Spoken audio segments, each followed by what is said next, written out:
지난 시간 우리는 남쪽 유다에서부터 출발하여 북이스라엘에 도착하였고 왕이었던 여로보암에게 하나님의 말씀을 선포하고 기적까지 보였던 젊은 선지자, 그가 맡겨진 사명을 잘 완수하고 내려오던 길에 그만 유혹에 넘어갔던 안타까운 이야기를 살폈습니다.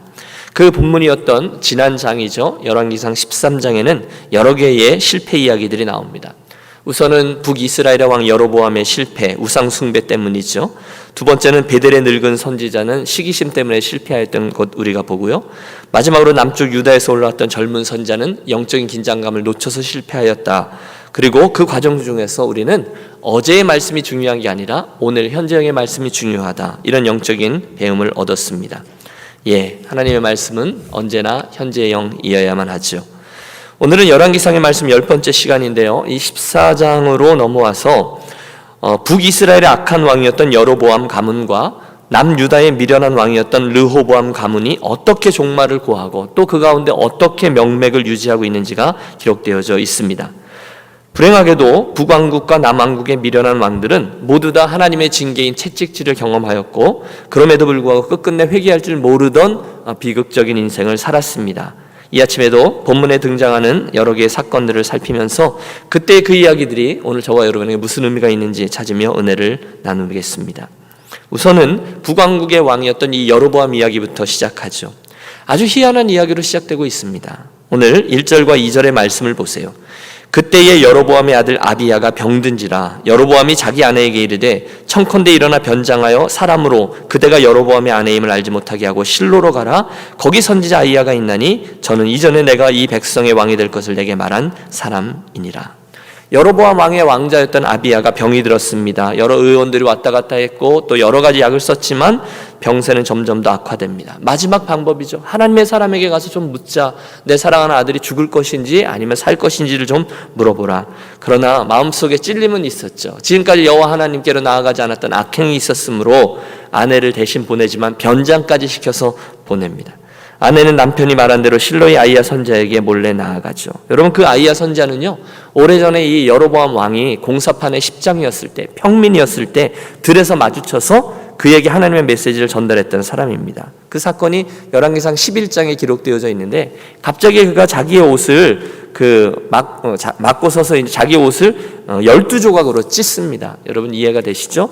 그리고 그에게 10조각을 가지라라고 말하면서 하나님의 뜻, 북쪽에 있는 10개의 지파가 너의 나라가 되리라 라는 말씀을 전하면서 다윗에게 했던 약속을 전했던 적이 있습니다. 내가 여호와를 잘 경외하면 이 나라가 영원할 것이지만 내가 말씀이 아니라 세상 정세를 따라 나라를 다스리면 이제 큰일 나게 될 것이다. 하나님께서 너를 책임지지 않을 것이다 라는 말씀입니다.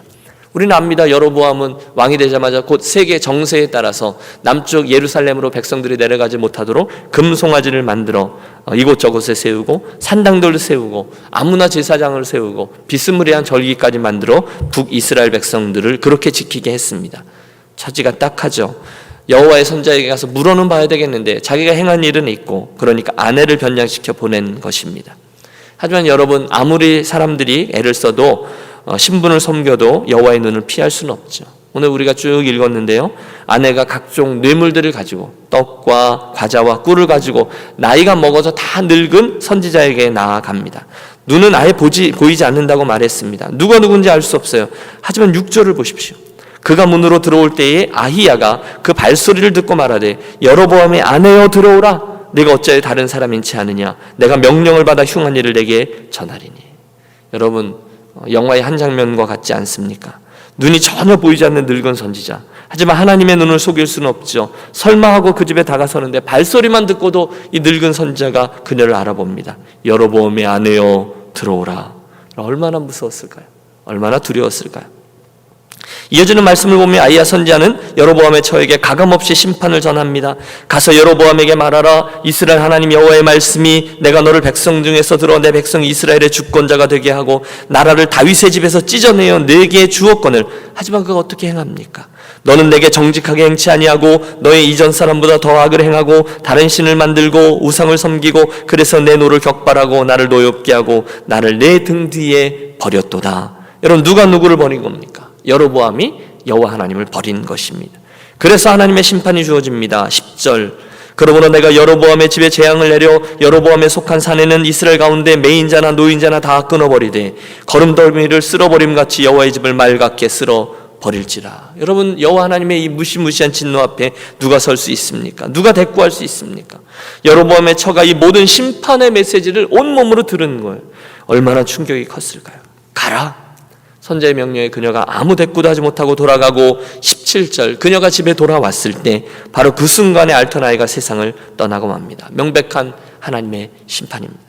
16절에 이유가 나와요. 여호와께서 여로보암의 죄로 말미암아 이스라엘을 버리시리니 이는 그도 범죄하고 이스라엘로 범죄하게 하였음이라 하니라. 여로보암 그 한 사람 리더의 죄로 인하여 집안이 망합니다. 나라도 망합니다. 하나님이 우상 숭배를 그렇게도 싫어하는 것이죠. 얼마 후에 여로보암은 세상을 떠나고 그의 아들 나답이 왕이 되지만 곧 모반이 일어나 나답은 피살되고 맙니다. 결국 여러분, 큰 그림에서 보면 원대한 꿈과 함께 강력한 북이스라엘, 그렇게 시작했던 여로보암 왕조는 단 2대 만에 끝이 나고 맙니다. 그 이후에 북이스라엘 왕조는 반복되는 모반으로 인하여 끝없이 피를 흘렸고 그 와중에 단 한 사람의 선한 왕도 갖지 못한 채 비극의 종말, 아수르에게 패망하는 일을 경험하게 되죠. 모두가 이 첫 번째 왕이었던 여로보암 왕의 잘못된 잘못된 출발에서 시작되는 것입니다. 자, 그리고 나서 우리들의 시선은 저 남쪽 유다의 르호보암 왕조에게로 향하려고 하는데 그만 그 13절쯤에 아주 이상한 말씀 하나가 우리들의 시선을 놓아주지 않습니다. 거기 보면 하나님께서 여로보암의 처에게 그 집안이 멸망할 것이다 라는 예언의 말씀을 주실 때에 그 중간에 지금 그 불쌍한 아비야 왕자의 죽음에 대해서 이렇게 설명하고 있는 걸 봐요. 아버지를 잘못 만난 거죠. 이 왕자가 죽는데 이렇게 말씀하세요. 온 이스라엘이 그를 위하여 슬퍼하며 장사하려니와 여로보암에게 속한 자는 오직 이 아이만 묘실에 들어가니니 이는 여로보암의 집 가운데서 그가 이스라엘 하나님 여호와를 향하여 선한 뜻을 품었음이니라. 여러분, 지금 이게 무슨 이야기인지 보세요. 그 아비야 왕자가 결국 병에서 노임을 받지 못하고 하나님의 징벌로 인해서 죽어요. 하지만 거시적인 안목에서 보면 오직 그 아이만, 다시 말해서 앞으로 있을 여로보암 집안의 모든 사람들 가운데 오직 그 아이만 제대로 장사를 치를 수 있게 될 것이다, 이런 의미입니다. 앞으로 하나님의 진노로 인해서 멸망하게 될 여로보암의 집안에 오직 그 아비야 왕자만이 장례의식을 거쳐서 열조의 묘실에 잘 안장되는 경험을 하게 될 것이다. 나머지 사람은 어떻게 된다? 11절 여로보암에게 속한 자가 성에서 죽은 즉 개가 먹고 들에서 죽은 즉 공중의 새가 먹으리니. 그렇게 비극적인 것이 될 거라는 말씀이에요. 오직 이 아이만 제대로 된 죽음을 맞이하는 복을 얻을 것이다 라는 예언의 말씀입니다. 이유는요, 오직 그가 이스라엘의 하나님 여호와를 향하여 선한 뜻을 품었음이니라. 그게 이유입니다. 영적으로 너무너무 어두웠던 그 여로보암의 시기에 모든 이들이 그렇게 어둠 속에 살는데 유독 이 아비야 왕자만이 유일하게 하나님을 향해서 선한 뜻을 품었다는 거예요. 그리고 그 때문에 하나님이 그를 일찌감치 당신에게로 데리고 간다라는 뜻입니다. 그러면 여러분, 지금 이것이 이 왕자 아비야의 입장에서 볼 때는 축복일까요? 저주일까요? 조금 헷갈리시죠? 그 어린 나이에 일찍 죽게 되었어요. 그런데 이 아이의 경우에는 그 심판이, 다른 모든 심판들이 임하기 전에 일찌감치 조상들에게 돌아가게 된 일이 오히려 그에게는 그 집안 중에서 하나님의 구원 사건이었다, 이런 뜻입니다. 그 아이만 유일하게 여로보암의 집안 사람들 가운데 여호와를 경외했던 아이였기 때문이라는 거예요. 그래서 장차 있을 여로보암 집에 있을 끔찍한 참화, 심판 가운데 저가 처하지 않고 일찍 하나님의 부르심을 입었다는 것입니다. 그렇다면 여러분, 우리가 냉철하게 한번 생각해 보셔야 합니다. 우선 하나님 편에서 볼 때, 그리고 실은 우리 편에서 볼 때에도 모든 죽음이 다 나쁜 것이냐, 모든 죽음이 다 심판이냐, 그건 아니라는 것이죠.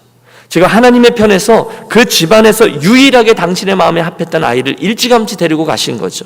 왜요? 더 끔찍한 일들을 당하지 않게 하시려고요.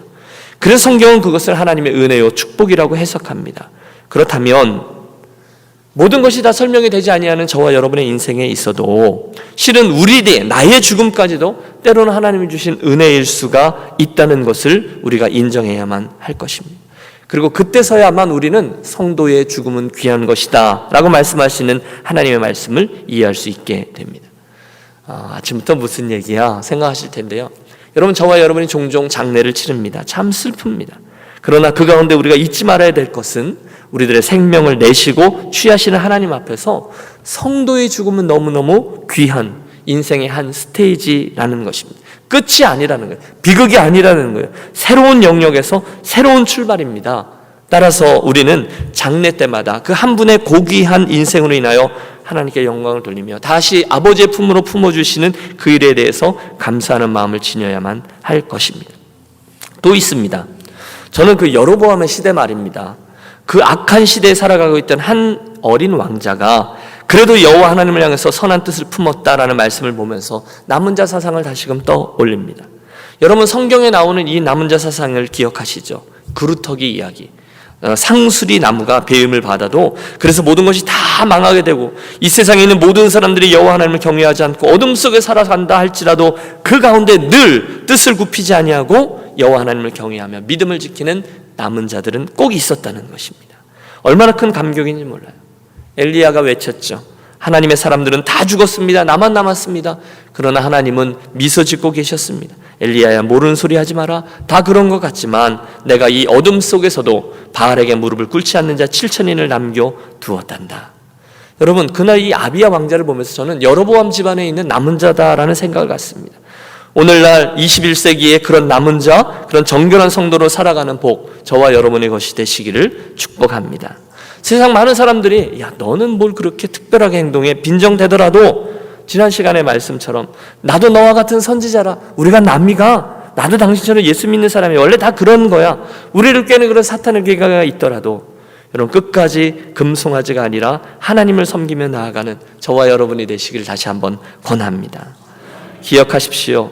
심지어 저 어두움의 원흉이었던 이 여로보암의 집안에도 하나님은 정결한 사람 아비야를 감추어 두셨습니다. 이게 격려죠. 우리들의 정체성을 확인해 주죠. 여러분, 기억하십시오. 아무리 악한 세대라 할지라도 하나님을 향하여 반듯한 마음을 품은 숨겨져 있는 남은 이들은 언제나 있었습니다. 그리고 하나님은 그들을 기억하시고 그들을 패역한 세대에서 꺼내시죠. 탈무드에 보면 종종 재미있는 이야기들이 나오는데 개구리 3마리가 우유통에 떨어지는 이야기가 나옵니다. 첫 번째 개구리는 절망하여 스스로 생명을 포기합니다. 또 한 마리는 기를 쓰고 뛰고 또 뛰다가 우유를 들이키게 되고 결국은 지쳐 죽습니다. 하지만 나머지 한 마리는 입을 꾹 다문 채 헤엄을 치는데 천천히 헤엄을 치고 또 치고 그렇게 하다 보니 결국 우유가 치즈가 되어 단단해졌고 그 단단해진 치즈를 딛고 뛰어나왔다, 이런 이야기입니다. 오늘 사람들로 하여금 악한 시대 조류 가운데서 어떻게 살아야 하는지를 잘 말해주는 이야기일 것입니다. 여러분, 저와 여러분의 입을 다물고 정신을 차리고 근신하여 깨어 기도하며 끝까지 헤엄치기로 하겠습니다. 여러분, 저와 여러분이 어떤 엘리트 의식을 갖자라는 그런 말씀을 드리는 게 아닙니다. 오늘 처한 어려움과 시험들이 이 세상이 참 어렵지만 여러분, 언제나 안 그랬었습니까? 안 그랬던 적이 언제 있었습니까? 하나님께서 우리들이 끝까지 포기하지 아니하고 믿음을 지키며 헤엄을 칠 때 우리들의 상황들을 결국 치즈가 되게 하시고 우리들의 믿음을 정금과 같이 되게 해주실 것을 믿습니다. 이쯤 하고 잠깐 우리들의 시선을 남왕국 유다에게로 돌려봅니다. 우리가 20절까지만 읽었는데요, 사실 21절부터는 남쪽 유다 왕국의 르호보암 집안 이야기가 나옵니다. 여러분, 르호보암이 잘못된 선택을 했잖아요. 어른들 이야기를 듣지 않고 젊은이들의 이야기를 듣게 해서 나라를 두동강이 나게 했죠. 그러고 나서 세워진 남왕국 유다. 하지만 그의 행실도 북왕국 여로보암의 왕처럼 별 다를 바가 없었습니다. 그도 이방신을 섬겼고요, 결국 하나님께 버림을 받습니다.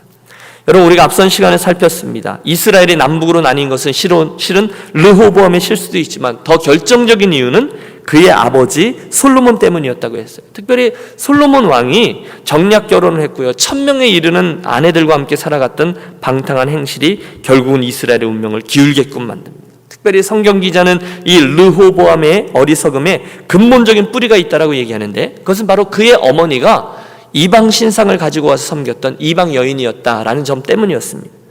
르호보암은요, 하나님을 경외하던 아버지 솔로몬 왕하고요, 이방신을 섬기던 암몬 여인 사이에서 태어나 헷갈리는 교육을 받으면서 자라났습니다. 훗날 르호보암 왕은 아세라 목상을 세우고 백성들로 하여금 그 신상을 섬기게 하는 일을 저질러요. 그 결과 22절, 유다가 여호와 보시기에 악을 행하되 그의 조상들이 행한 모든 일보다 뛰어나게 하여 그 범한 죄로 여호와를 노엽게 하였으니, 어떤 죄악입니까? 이는 저희로 산 위에서와 모든 푸른 나무 아래 산당과 우상과 아세라상을 세웠음이니라. 남왕국 유다도 엉뚱한 신들을 섬기게 되었다는 거예요. 바로 솔로몬의 아들이었던 르호보암 왕부터 말입니다. 어디서부터 잘못되었습니까? 그의 잘못된 어머니에서부터입니다.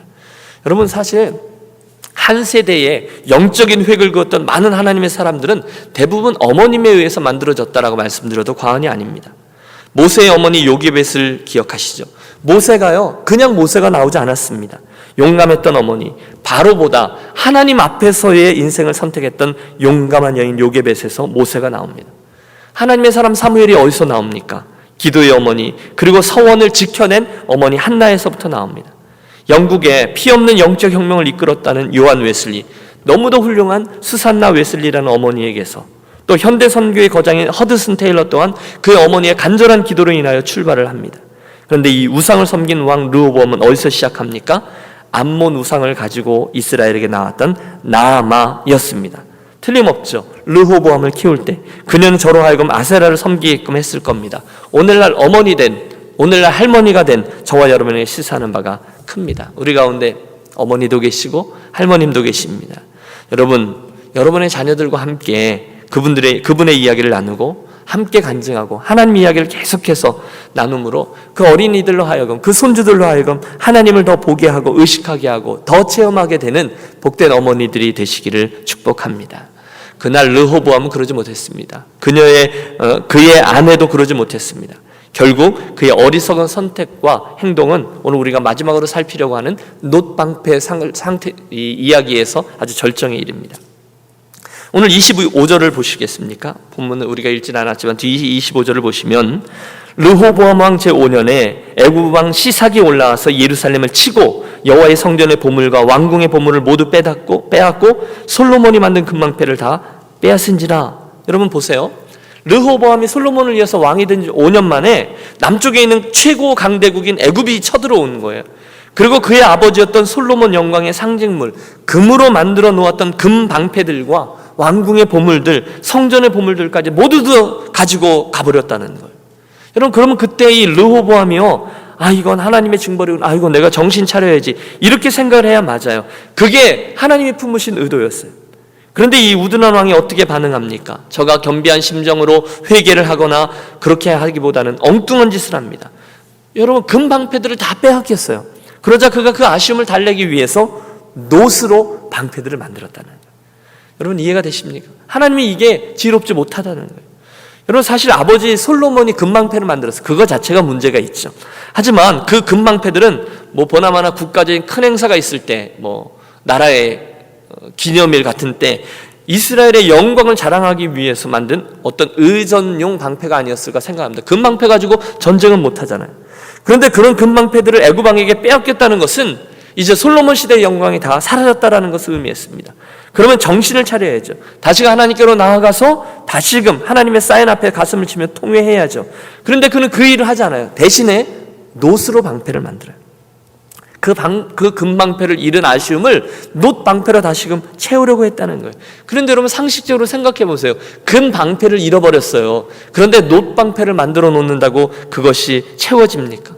그 놋 방패를요, 아주 열심히 닦고 우리가 또 닦으면 그냥 글쎄요, 색깔이 비슷하게 나올지는 모르겠어요. 하지만 반짝이는 것들이 다 금은 아니지 않습니까? 그것은 이미 잃어버린 나라의 영광입니다. 절대로 놋으로 대체할 수 있는 것이 아닙니다. 그것은 신앙을 회복함으로만, 하나님의 말씀으로 다시 섬으로 하나님이 주시는 축복으로만 회복될 수 있는 것입니다. 어리석기 짝이 없는 일이죠. 그렇다면 여러분, 이 남왕국 르호보암의 실패 이야기, 르호보암 이야기는요, 그리고 끝납니다. 다시 말하면 이제 죽다, 그리고 르호보암은 끝나요. 솔로몬 왕의 아들이 우상을 섬기다가 금방패 대신 놋방패를 만들고 이제 죽다, 이게 답니다. 여러분, 이 이야기를 오늘 우리들에게 어떻게 적용하고 어떻게 기도 제목을 붙잡고 나아가야 되겠습니까? 저는 이렇게 적용해 봅니다. 혹시 오늘 저와 여러분은 하나님께서 당신의 사람들이 우리들에게 허락해 주신 온갖 보물들, 영광스러움과 그런 금방패들을 엉뚱하게 빼앗긴 채로 비스무리한 놋들로 그 자리를 채우며 하늘의 은혜들, 하나님의 보화들, 영광스러운 금방패들은 다 없어지지만 이 세상에 있는 어떤 놋방패들을 가지고 체면치레를 하거나 겨우 가리거나 이러면서 살아가고 있지는 않습니까? 우리가 그 사실을 한번 묵상하며 하나님 주신 말씀의 도전 앞에 서려고 하는 거예요. 주여, 진짜를 두고 가짜를 붙들고 있지 않느냐는 거예요. 여러분, 따라해 주십시오. 주여, 진짜를 붙들게 하옵소서. 더 해볼까요? 주여, 회복의 은혜를 주옵소서. 여러분, 우리는 이 북이스라엘의 여로보암이 어떻게 맞춰지고 남왕국의 르호보암이 어떻게 맞춰지는지를 아쉬움 속에 봅니다. 재미있는 것은요, 이 두 사람 가운데 공통점이 발견된다는 것을. 그것은 그들에게 분명한 하나님의 사인들이 주어지고 있는데, 하나님의 지적이 있는데, 아니 좀 더 심하게 하나님의 징벌도 있고 채찍도 있는데, 그때 여호와께로 돌이키지 않아서 결국은 실패자의 자리에서 인생을 마감한다는 거예요. 혹시 오늘 우리들에게 주시는 하나님의 음성은 무엇입니까?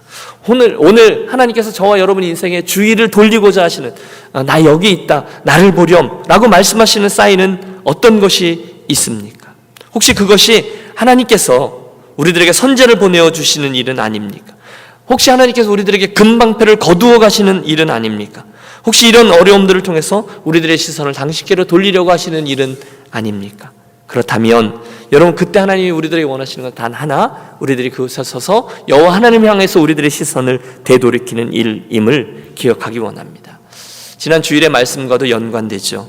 수고도 있고 인내도 있고 진리도 지켰지만 가장 중요한 주님을 향한 처음 사랑을 버렸다면, 사랑하는 여러분, 주께서 주셨던 권면 그대로 어디서 떨어뜨렸는지를 생각하고 회개하고 다시금 그 처음 행위를 가지라 말씀하셨는데, 오늘 북왕국 이스라엘, 남왕국 이스라엘, 그 유다에게 아쉬운 게 그것입니다. 그들 모두 다 그 과정을 거치지 않은 것입니다. 여러분, 저는 아쉽게 생각해요. 이 두 왕들은요, 얼마든지 다른 스토리를 가질 수 있었습니다. 만일 그들이 빨리 돌이켜 여호와께로 돌아가며 그분이 기뻐하시는 것을 선택하고 돌이켰다면, 하나님은 언제든지 돌아오는 이들을 통해서 당신의 역사, 특별히 재활용의 전문가이신 당신께서 르호보암과 여로보암의 인생을 통해서 하나님의 아름다운 스토리를 써 나가셨을 겁니다.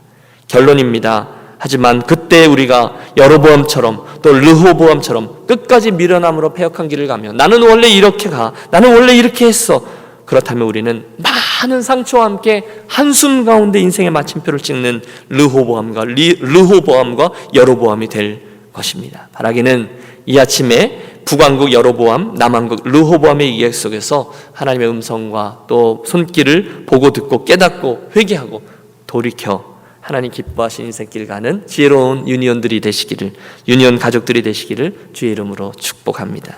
기도하겠습니다. 하나님, 이 아침에 여로보암과 르호보암의 인생 여정을 거울로 삼아서 아버지의 마음을 우리에게 보여주시니 감사합니다. 이 아침에 우리 사랑하는 유니온 가족들이 주의 이 말씀을 잘 듣고 받아 우리들 각자의 삶에 진지하게 적용함으로 그들의 뒤를 쫓지 아니하고 거꾸로 여호와를 경외하며 살아가 하나님께 인정받아 열조의 묘실에 든 이 아비야 왕자처럼 아버지의 마음에 합한 인생길을 가게 하여 주시옵소서.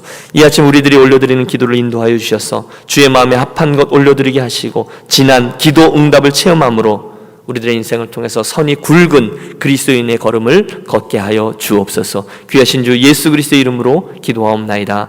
아멘.